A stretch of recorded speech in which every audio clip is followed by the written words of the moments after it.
Hello guys. तो कैसे हो आप लोग। मेरी चैनल एटीट्यूड बॉय मासूम में आपका स्वागत है। अगर आपने मेरी चैनल को सब्सक्राइब नहीं किया तो उसे सब्सक्राइब करें और बेल आइकन को टैप करें और उस पर लिखे हुए ऑप्शन में से जो ऑल वाला ऑप्शन है उसे टैप करें ताकि मेरी जितनी भी वीडियो अपलोड हो सबसे पहले आप तक पहुँचे। घंटों तक आपके सामने ये बता सकती हूँ कि पिछले एक हफ्ते में भारत में कानून का राज पूरी तरीके से समाप्त हो चुका है और पूरी तरीके से गुंडों का शासन इस भारतवर्ष पर, भारत देश पर स्थापित हो चुका है। उन्हें कोई डर नहीं है किसी कानून व्यवस्था का, उन्हें डर नहीं है किसी पुलिस प्रशासन का, उनको डर नहीं है किसी सरकारी व्यवस्था का, क्योंकि सब सो रहे हैं। इस देश में सिर्फ एक समुदाय है ऐसा है वो जो जाग रहा है, वो है इस देश के वो गुंडे जो ये समझते हैं कि भारत पर वो नए नए मालिक बने हैं। भारत पर वो मुसलमानों को सता रहे हैं, वो ईसाइयों को सता रहे हैं, वो नॉर्थ ईस्ट के लोगों को सता रहे हैं, वो विदेशी लोगों को, विदेशी टूरिस्टों को सता रहे हैं। और इस सब के ज़रिए वो एक विराट हिंदू बनने का एक तरह का नाटक, एक तरह का मैं कहूँगी ये पूरे तस्वीर बनाने की कोशिश कर रहे हैं। जी हाँ, भारत में फ़िलहाल वक्त ऐसा आ चुका है कि आपके ऊपर हमला हो सकता है। न सिर्फ कि आप जब मुसलमान हैं, अगर आप मुसलमानों के दोस्त भी हैं।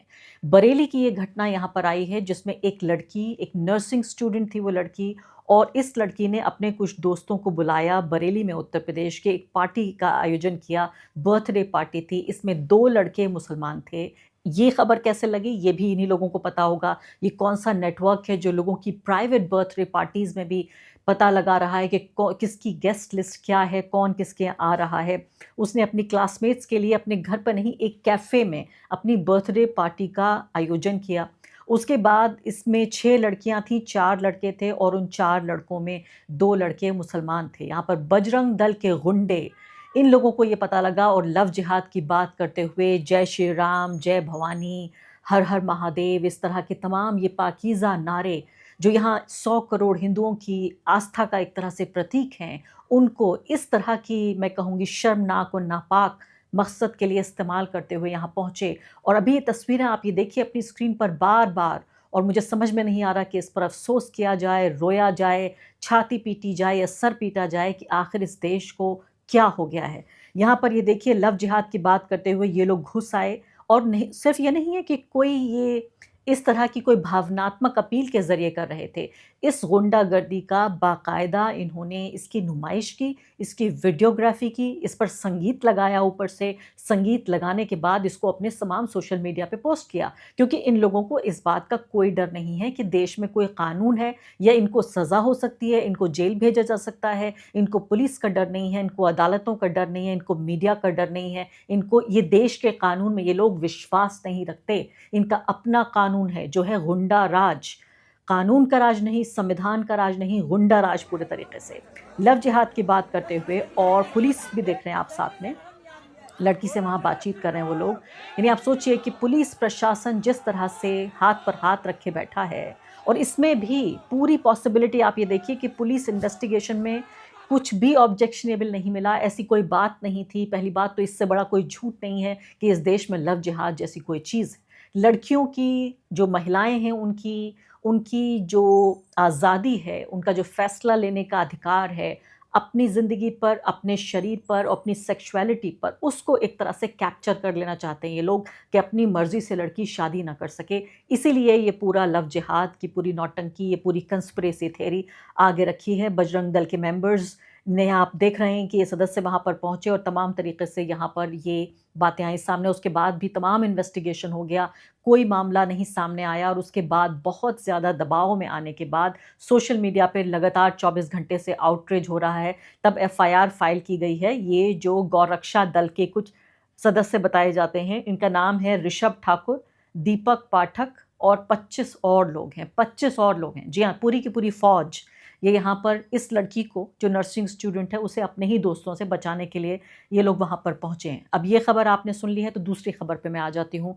वो खबर है किस तरह से त्रिपुरा का एक लड़का जो देहरादून में पढ़ रहा था, उसको हम जानते हैं नॉर्थ ईस्ट से जो लोग आते हैं, अलग-अलग तरह के बहुत ही रेसिस्ट जो शब्दावली है उससे हम नवाजते हैं। मैंने वही कहा कि दुःख इस बात का है कि हम सिर्फ़ महिला विरोधी नहीं हैं, हम सिर्फ़ ईसाई विरोधी नहीं हैं, हम सिर्फ़ मुसलमान विरोधी नहीं हैं, हम सिर्फ़ कम्युनल ही नहीं हैं, हम रेसिस्ट भी हैं, हम रंग-भेदी भी हैं, हम सांप्रदायिक हैं, महिला विरोधी हैं और रंग भेदी भी हैं। एक ऐसा देश बन रहा है, आप सोचिए उन माँओं और उन बापों की और उन परिवारों की मनोस्थिति समझने की कोशिश कीजिए, जो लोग आज के भारत में अपने बच्चों को बड़ा कर रहे हैं। किस तरह के भारत में अपने बच्चों को बड़ा कर रहे हैं। तो हमने देखा कि त्रिपुरा का ये छात्र यहाँ देहरादून में ये पढ़ रहा था। 9 दिसंबर के दिन उस पे अटैक किया गया। राष्ट्रीय मीडिया से ये खबर पूरी तरीके से गायब रही। अस्पताल में ये भर्ती था। ये अटैक इतना लीथल था इसके ऊपर, सिर्फ़ इसलिए कि जिस तरह का वो दिख रहा था और आखिरी शब्द इस व्यक्ति के थे, जब इसकी आखिरकार जान ले ली गई, उसने कहा कि I am an Indian,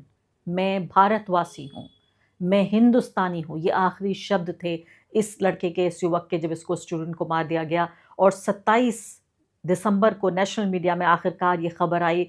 social media पर 2-3 दिन तक आउटरेज होता रहा। उसके बाद आखिरकार आप ये देख रहे हैं, बड़े ही कोरियोग्राफ्ड अंदाज में ये उत्तराखंड के मुख्यमंत्री पुष्कर सिंह धामी बातचीत कर रहे हैं। पूरी तरीके से एक पब्लिक रिलेशन, यानी कि दुख हो रहा है या दुख होता हुआ दिखाया जा रहा है। चलिए फिर भी थोड़ी-सी तारीफ़ तो करनी पड़ेगी। हल्की-सी संवेदनशीलता तो उन्होंने दिखाई। नॉर्थ ईस्ट के एक छात्र के मारे जाने पर उसके परिवार से, उसके पिता से बातचीत कर रहे हैं।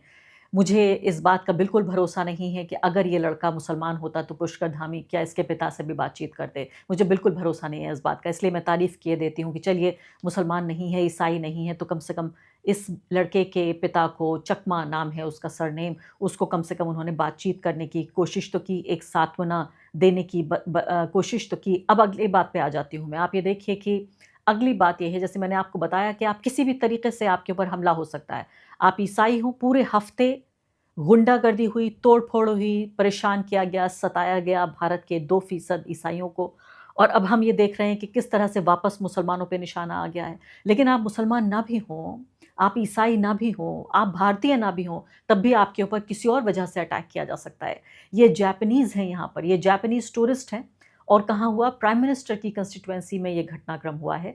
सेंटा क्लॉज़ की वो आप देख रहे हैं टोपियाँ वो पहने हुए हैं, स्विम सूट पहने हुए हैं, और भीड़ ने हूटिंग करके उनको भगाया, बुरा भला किया, दशाश्वमेध घाट से उनको भगा दिया। और इस तरह से आरोप ये लगाया जा रहा है कि यहाँ पर ये लोग मूत्र त्याग रहे थे, यूरिनेट कर रहे थे, इसलिए ऐसा किया जा रहा है इनके साथ। यानी यहाँ पर भी इस अपराध के लिए भी, अगर ये अपराध हो रहा था, इसके लिए कोई पुलिस प्रशासन नहीं है।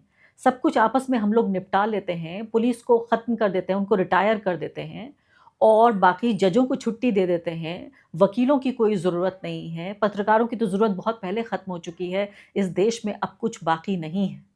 हर तरह से ज़रा-सी भी पहचान, जिसे तथाकथित मुख्य धारा का भारतीय हम कहते हैं, उस मुख्य धारा के भारतीय से ज़रा भी अगर आप हैं, आपकी तस्वीर, आपकी शक्ल-सूरत, आपकी आस्था, आपके बोलने का तरीक़ा, आपकी भाषा, आपका रंग-रूप, तो आपकी जान ख़तरे में है, आपका माल ख़तरे में है। मैं बिल्कुल इस बात की गारंटी नहीं दे सकती कि आप सही सलामत रहेंगे।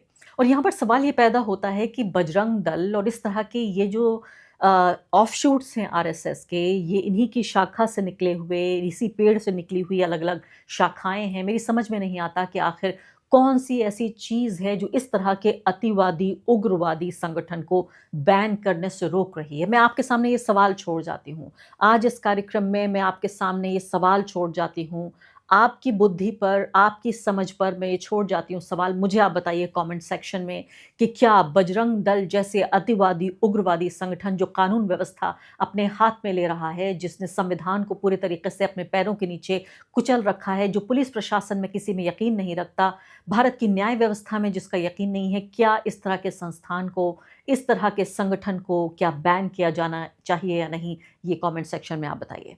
बेहद अफ़सोस की बात यह है कि 2025 को इस तरह से ख़त्म करना पड़ रहा है, इस तरह से पर्दे डाले जा रहे हैं 2025 पर। क्या मैं उम्मीद करूँ, और किस दिल से, किस मन से, और किस तरह से मैं ये उम्मीद करूँ कि 2026 हमारे लिए इससे कुछ बेहतर होगा।